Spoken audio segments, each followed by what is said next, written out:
Greetings, ladies and gentlemen. This is a Medlock Post radio show, and this is your host, Richard G. Medlock. This is where we educate, entertain, enlighten, and empower. Today is July 11th, 2022. This is episode 19, the Second Amendment. Yes, the Second Amendment. You think enough has been said about that, don't you? Well, I guess maybe not. Some people are still kicking in, and so am I.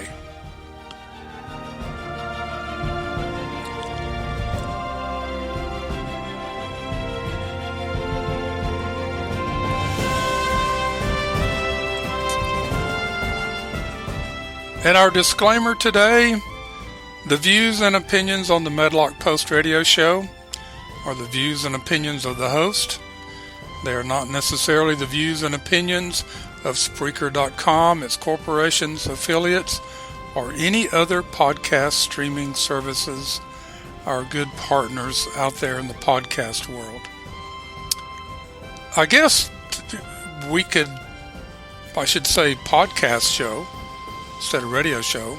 I'm just so used to saying radio because I was on radio up until just a few months ago. So, but anyway, that's our theme song, Days of Glory. Ladies and gentlemen, my wife thinks that we should make that our permanent theme song music until, some special occasion when we'll play the Star Spangled Banner or America the Beautiful or something like that. And that's fine. I like that, and it really kind of a gentle lead in and good background as we're introducing ourselves. It's interesting, folks. The carnage, I guess for a better word, from the Biden administration just continues. And it will continue. I saw a thing over the weekend and it said Biden could turn everything around if he and his administration left the country. Well, that's not going to happen, but there is some truth to that. The problem is the administrative state is still left intact, and that's as big a problem as Joe Biden is. Joe Biden is just a conduit. He's not coming up with all of this stuff. He's just a conduit. All right, let's start out with Thomas Jefferson. But you know what? Before we get there, I got to tell you about a dream I had last night. And I pulled into a Chick-fil-A, and this Chick-fil-A had a car wash on the edge of its parking lot. And there were several slots you pulled in, and just this little kind of like a gas tank where they got the water and kept the soap and everything. And a person literally hand washed your car while you sat there. You had to pay for it. So I'm having my car washed. And Chick-fil-A, of course, they're just going nuts like they always do at business. And there's only one side left of the car to be washed, and the power goes out. And the girl says, well, the power's out. I can't finish washing your car. I says, well, you still have running water. You have a bucket full of suds and water. Finish washing the car. Oh, yeah, I can do that. So I walked into the Chick-fil-A and to go in and use the restroom. And, of course, it was chaos in there. The power's off, and the people couldn't get their orders, and the drive-through was backing up, and the manager comes out and he says, we just talked to the power company. The power's going to be out for several hours. We're going to give everybody a coupon for a free meal, da-da-da-da-da. So they're trying to hand out coupons, and people start getting their coupons and walking out, et cetera, et cetera. And I went back out. My car was washed, and I left. So Chick-fil-A is probably going to hear this and start adding car washes to their menu. So Just kind of watch for that. All right. Thomas Jefferson. See, we're here to entertain as well. And that was an actual dream. I've been telling everybody about it this morning. Thomas Jefferson, quote, "When the representative body has lost the confidence of the constituents, when they have notoriously made sale of their most valuable rights, when they have assumed to themselves powers which the people never put into their hands, then indeed their continuing in office becomes dangerous to the state and calls for an exercise of the power of dissolution," unquote. I think Thomas Jefferson, in that one sentence, just defined what is happening with the American government today. Don't you think? They've assumed powers they don't have and were never given unto them.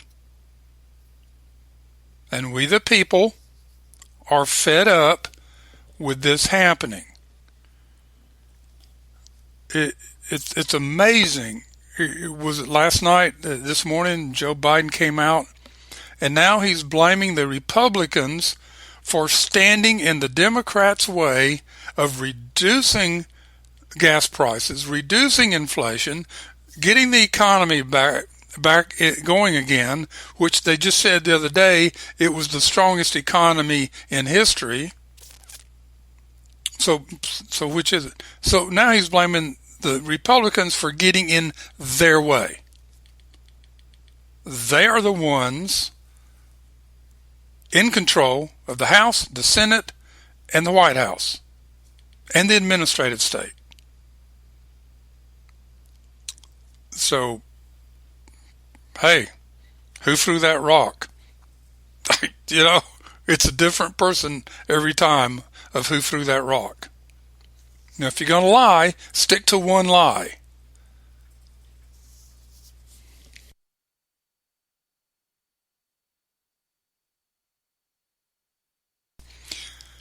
All right, the Second Amendment.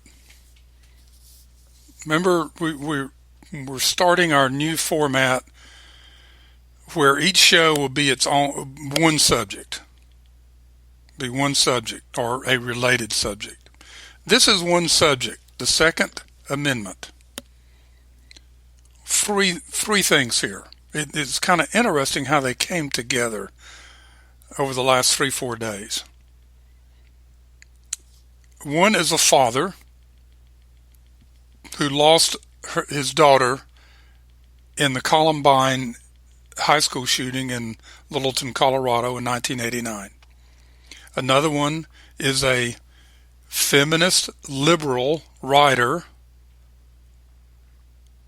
who has had her eyes opened to the truth. And another one is a die-hard liberal totalitarian tyranny supporter. So we're going to get 3 different views here and see which one will fit into what you think should be done about the Second Amendment. Now, I'm right off the bat, I don't think anything should be done. It should be enforced. It should be enhanced.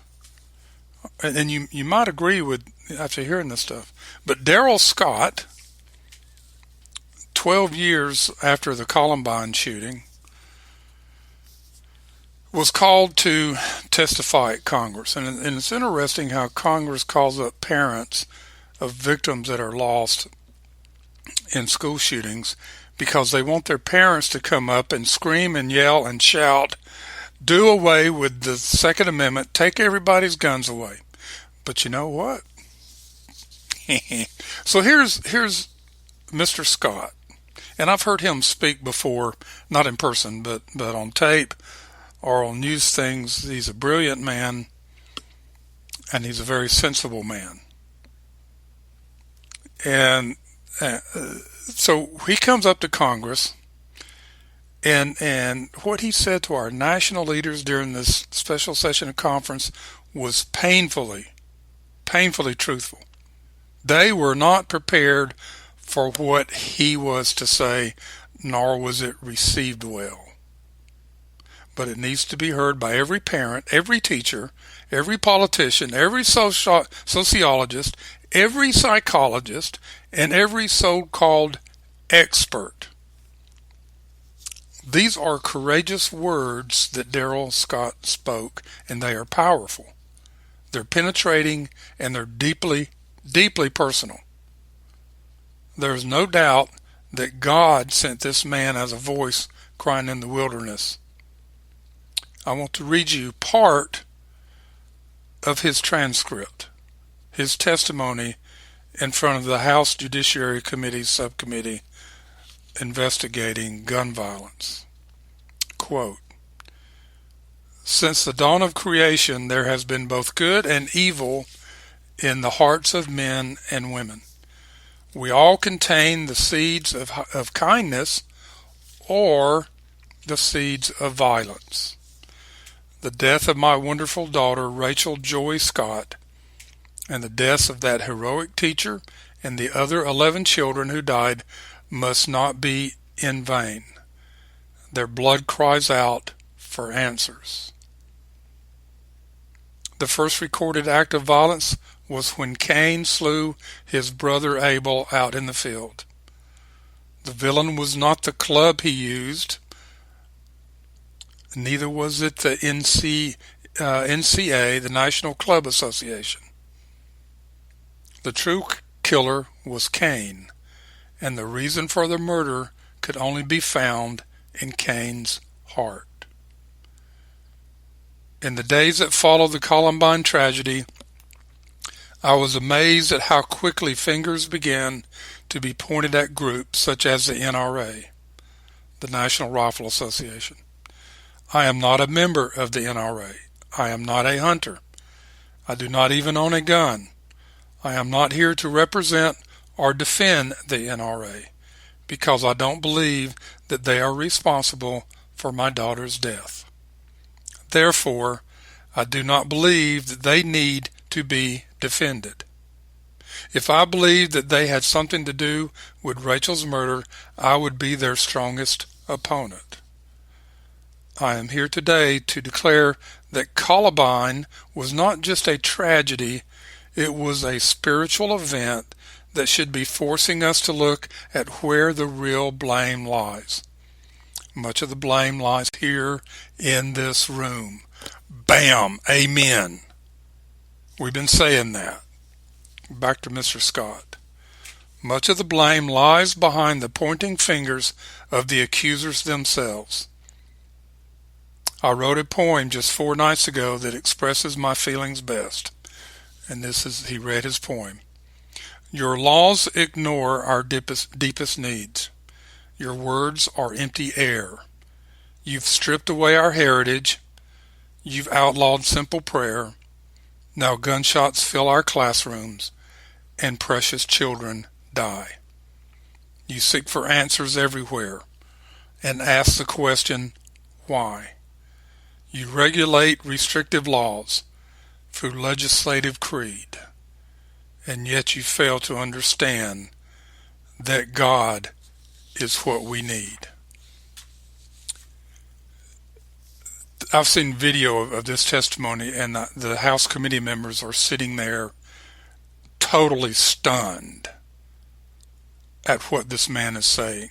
And he's saying what needs to be said and what they need to be saying, but they don't have it in them. Continuing with Mr. Scott. Men and women are 3-part beings. We all consist of body, mind, and spirit. When we refuse to acknowledge a third part of our makeup, we create a void that allows evil, prejudice, and hatred to rush in and wreak havoc.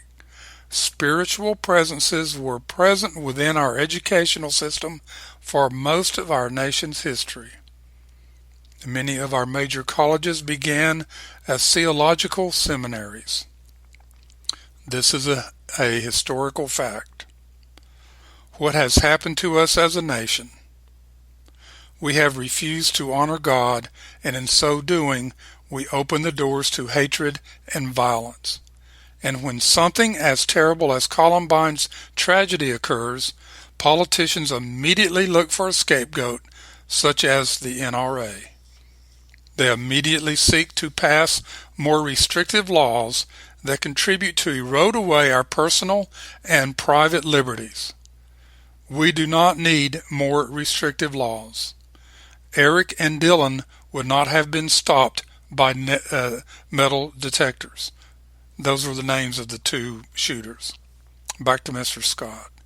No amount of gun laws can stop someone who spends months planning this type of massacre. The real villain lies within our own hearts. Mr. Scott continues. As my son Craig lay under that table in the school library and saw his two friends murdered before his very eyes, he did not hesitate to pray in school.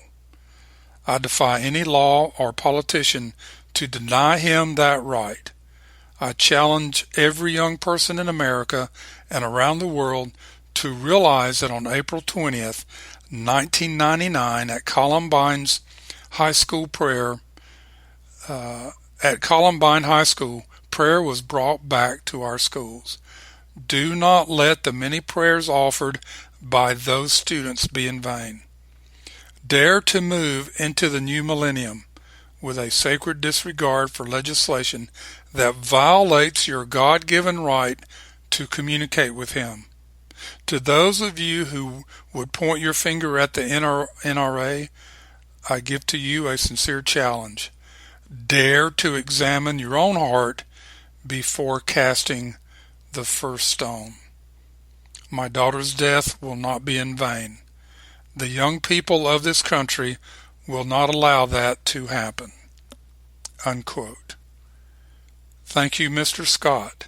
These are words that we should read every day. He hits the nail on the head, and that subcommittee you could hear a pin drop. Now, I gave the wrong date at the beginning. I said 1989. That was a misprint. I did that. But it was 1999. I remember that day. I was on a plane that morning flying from the east to the west to a business meeting. I got off the plane and there was a buzz at the airport. A big buzz. And my friends were there to meet me. Back then they could come to the gate. And I said, "What's going on?" And they told me what happened. And this pall was all over everybody. It was a sad day, and then we've seen many more after that.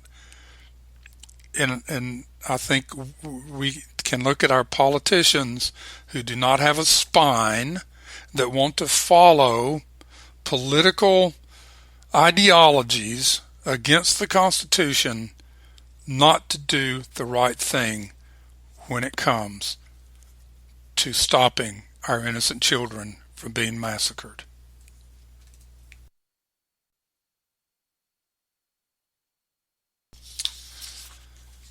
All right, moving on here. I mentioned that another person was a feminist liberal, and there was an article, the speech I just read by Daryl Scott was sent to me by a friend, George. I'm not going to say his last name, George. We've known each other since middle school, and we send each other things and have lunch every now and then. But anyway, the next day, this article pops up on Intellectual Takeout, and it was written by Jeff Minnick, M-I-N-I-C-K. And if you don't follow Intellectual Takeout, they have some very, very interesting take on things. And some of their stuff is kind of cuckoo, and they know it. But a lot of their stuff is right on. And this article he wrote about the feminist writer Naomi Wolf. Now, if you're liberal, you know her name. If you've been anywhere around literature for the last 30 years, you know her name. And she was really once beloved by the progressives. But she decided to go a different direction in the last few years. And she started opening her eyes. And she's written much about totalitarianism and believes the United States is marching swiftly along the road to such a dictatorship. This is from a liberal, a feminist liberal. So she wrote and published a long article, and it's Rethinking the Second Amendment. Can we really have peace and freedom without guns? I would counsel everyone to pull that up and read it. And we're going to quote from that in this article. But I want you to pay attention here and see how did a liberal go from supporting the left's view on everything to changing that view. All right. In that essay, she dissects the Second Amendment. She demonstrates why guns are necessary for self-defense and enjoyed by others for hunting and target practice, and explains how her husband, ex-military and an expert in firearms, trained her to shoot. So you see, here's a pattern here. But Wolf doesn't end her essay there. Unlike so many other advocates for gun, Wolf then defends firearms as the final bulwark against government tyranny. She writes, quote, I am also re-examining my reflexes about the Second Amendment because I believe that we are at a moment that our founders, in their nearly prophetic wisdom, knew what might come to pass. We are at the kind of moment for which the Second Amendment may have been written in just the clear, unequivocal way that it was. You know that I see tyranny descending all around the formerly free nations of the world. I say these days that the coup in America has already taken place, a stealthy, sneaky coup mounted without a shot being fired, unquote. She re-examined what's going on.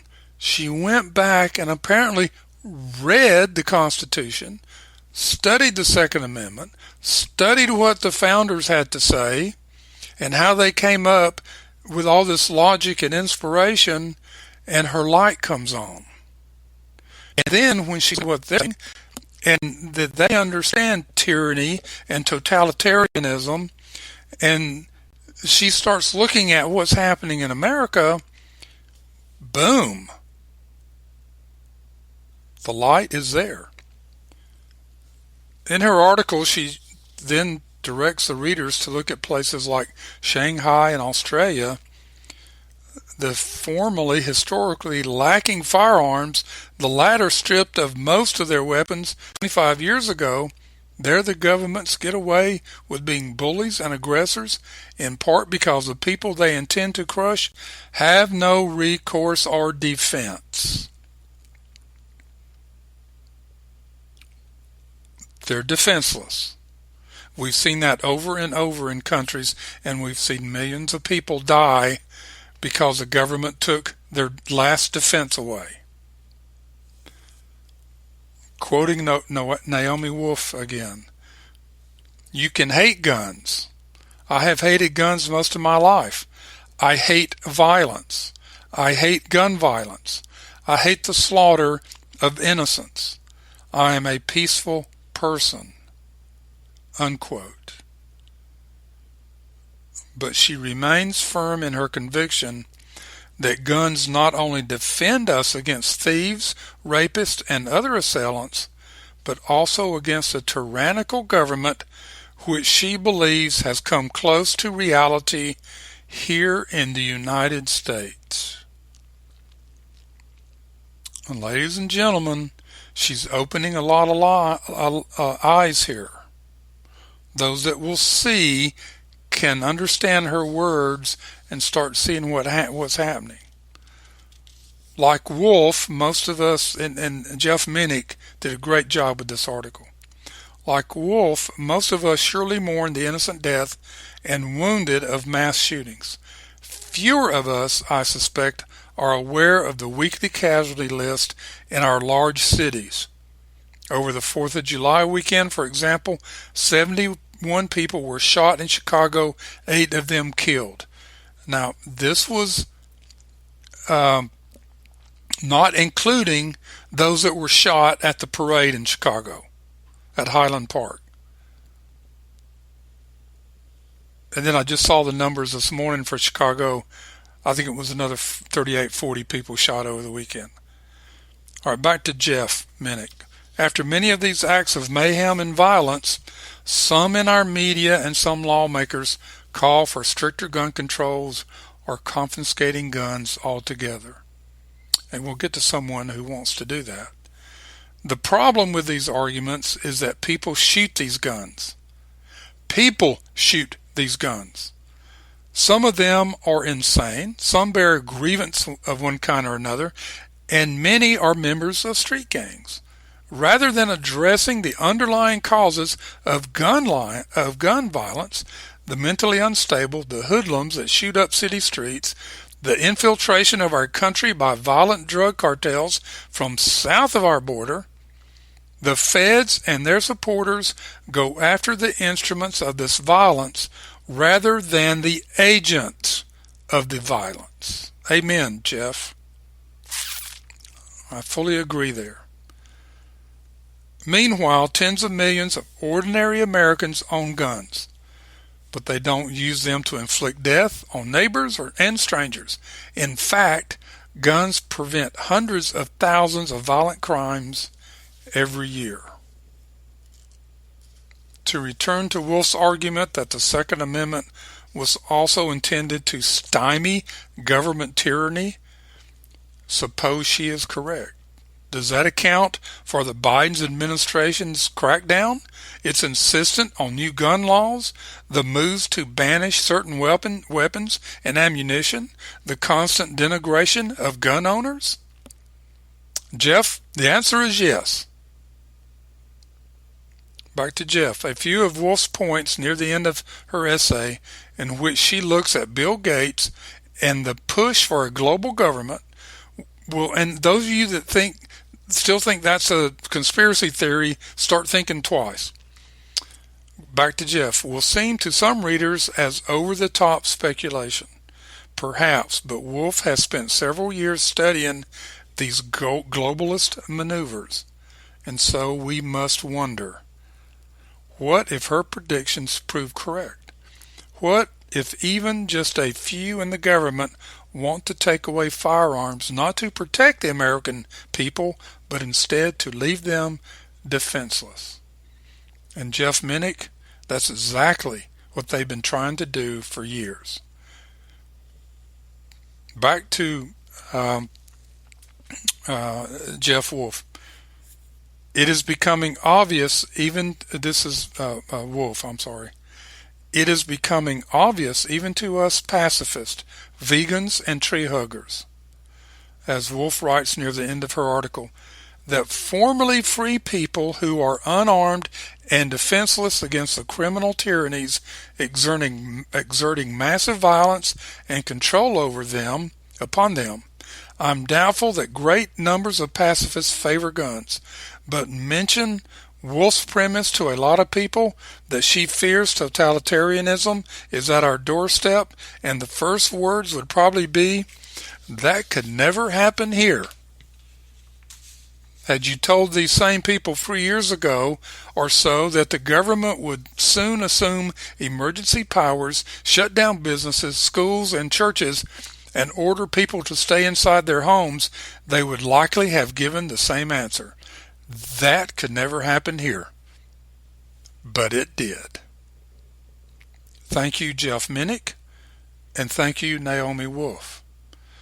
Now, Wolf is coming from the liberal side, and she has seen their ideologies develop over the years. So when she started doing her research and seeing the left's ideologies, and then looking at the founders' ideologies and philosophies, 2 and 2 became 4, not 5, as the left wants you to see it. 2 and 2 became 4. And this is why she wrote the article, I'll go back, Rethinking the Second Amendment. Can we really have peace and freedom without guns? Naomi Wolf. And Wolf is W-O-L-F. There's no E. These are eye-openers, ladies and gentlemen, for everybody.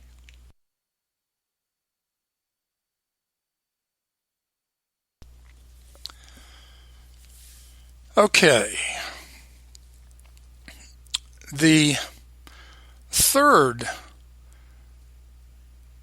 situation here is a blithering liberal who has a big mouth,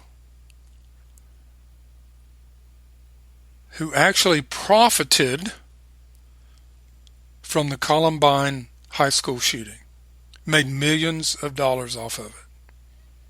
You've probably figured out who I'm talking about. Michael Moore. He made the film Bowling for Columbine. Now, here we go. This is kind of laid out for me. George sends me the piece about Darrell Scott.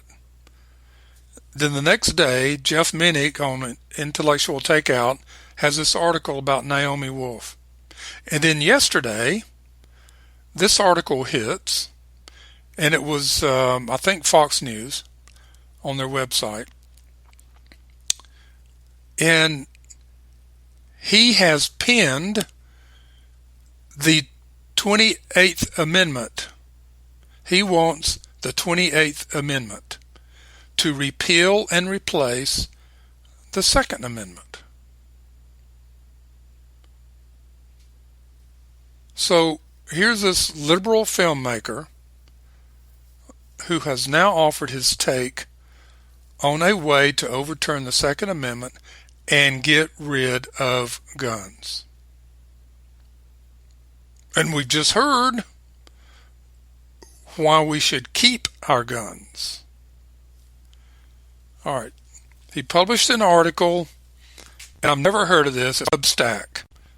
S-U-B-S-T-A-C-K. Must be some small liberal publisher. He structured a 28th Amendment to present to the 117th United States Congress, and he wants this done immediately. This is what he's proposing. The inalienable right. That's the difference between unalienable. The inalienable right of a free people to be kept safe from gun violence, and the fear thereof must not be infringed and shall be protected by the Congress and the state. This amendment thus repeals and replaces the Second Amendment. Moore began in his first section. Now, the right of free people to be kept safe from gun violence and the fear thereof shall not be infringed. Show me a society throughout history where everyone was protected from violence, whether it's gun violence, rock violence, bow and arrow, whatever. You cannot legislate morality. And I'm working on a show. It's probably going to be tomorrow or the next day. So then he further suggests a mandatory system of firearm registration that included limiting licensing only for the purposes of hunting, target shooting, and the few who could demonstrate the need for protection. Well, I think the Supreme Court just ruled that you cannot put these types of requirements on getting a gun. No, just a minute. He says you can get it for hunting and target shooting,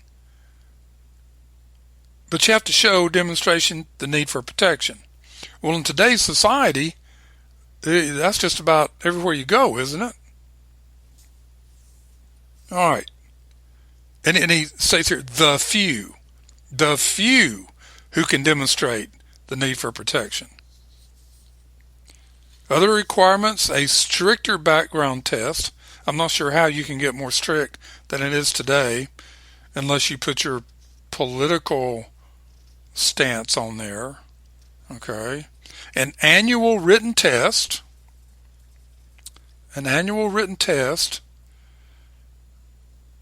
Who's going to handle all this? The federal government? Are we setting up a whole new bureaucracy here to do all this? It's going to cost billions of dollars? A minimum age requirement of 25 years old, and weapon and ammunition regulations. Well, if you're going to take all the guns away, why do you need all this other stuff? Further, he suggests Congress shall regulate all ammunition. They pretty much do now anyway. Capacity of ammunition, the shortage of guns, gun locks, gun sights, body armor, and the sale and distribution of such items. No weapons of any kind whose sole intention is the premeditated elimination of human life are considered legal.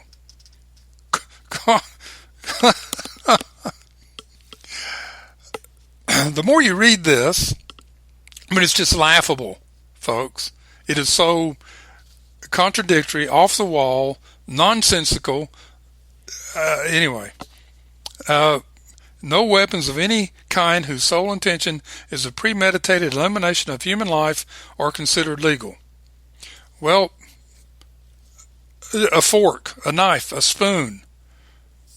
You know, when 9/11 happened, you couldn't even carry fingernail clippers on board. So is all that going to be banned? Anyway, Congress may create future restrictions, as this amendment specifically does not grant any American the right to own any weapon. But he just outlined cases where they could. Now, is anybody going to go in there to buy a gun and say, I'm here because my intent is to eliminate a human life? You think they're going to get a gun? No. All right. Mr. Moore has attacked the Second Amendment and recently called for efforts to Congress to repeal the Second Amendment. He repeated his cries to repeal the Second Amendment. He screams and hollers this, folks. He doesn't talk normal. Most people don't need a gun. All right, he wants to take all their guns away, but he says most people don't need a gun.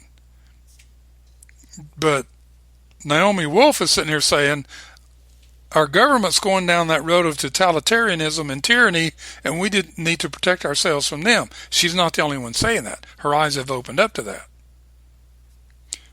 He further states persons already owning any of the above banned firearms and who do not fall into the legal groups of restricted firearm owners will have 1 month from the ratification of this amendment to turn in their firearms for destruction by local law enforcement. These local authorities may organize a gun buyback program to assist in this effort. Folks, this is total insanity that he's talking about. Now, when he says those that can have a gun, it's going to be those on the left, those in government, who want to be part of the totalitarianism and the tyranny. That's who gets the guns. Now, on the Monday after the Highland Park 4th of July parade shooting, which was last Monday, Michael Moore renounced his full citizenship privileges and calls for the overturn, and after the overturning of Roe versus Wade. And he wants every single Republican from office removed in November, and reparations for black Americans, etc. Different points of views, some with their eyes wide opened and willing to see the truth. Others so blinded by ideology that they cannot see the ugliness of their own ideology. Those which Thomas Sowell said the other day. So, ladies and gentlemen, we have come to the end of this Medlock Post. That's it for today. Going out, playing a little quiet music here, Big Sur. And we will be back in the near future. Appreciate your support. And may God bless America.